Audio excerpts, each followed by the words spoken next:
today's video. Ako gagata ako ng gulay. Ayan, yung mga gulay ko, mga hiniwa. Ayan. Ay, sari-saring gulay, dalawang kalabasa, sitaw at pechay.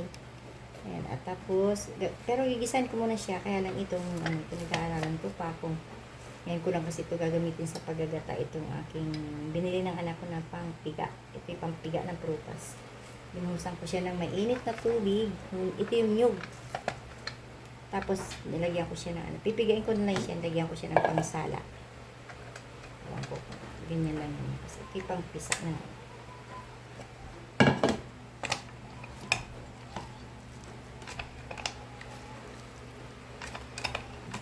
Nilagay ko muna siya sa net.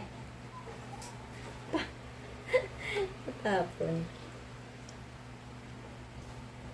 Guys, pangalawa na to, pangalawang sarang. Subukan ko na walang tubig. Kasi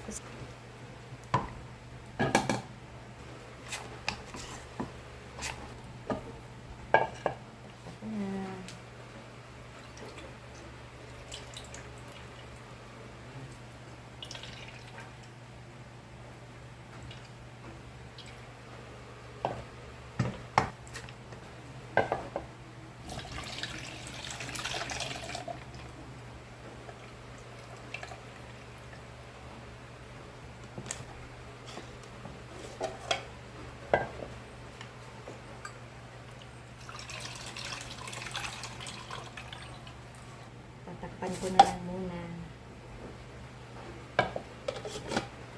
Para marumi ako. Guys, ang aking gulay na sari-sari at lalagay ko na ang aking gata. Ayan. Parang parang medyo malabnaw lang siya. Kasi yung nabili kong niyog. Parang medyo pa siya, yung kumbaga sa amin yung mura pa. At least may gata, di ba? Ang sinawag ko dito ay isang latang sardinas, yung 555. Kasi mas gusto ko siyang isahog sa gulay na may gata, may gata. Kasi pag isahog mo siya, mas masarap siya. Wala ka nang alalahaning tinik. At ayaw ko rin naman maghalo dito ng mga, hindi kasi ako nakain ng karning baboy. Yan ang aking may gata na gulay. Medyo palaking ko na yung apoy. Gagamitin ko sana ay yung Coco Mama.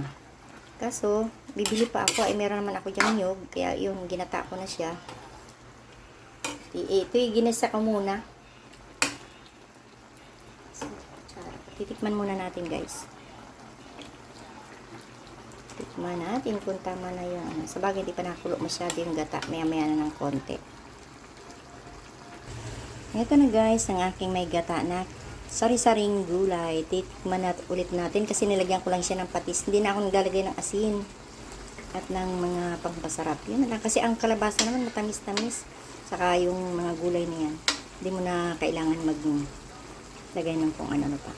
At nilagyan ko lang siya ng sili para medyo may konting anghang. Titikman naman natin ang sabaw.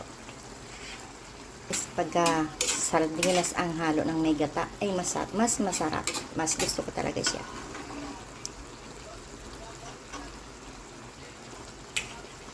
Ang ginataang gulay. Gulay kayo dyan.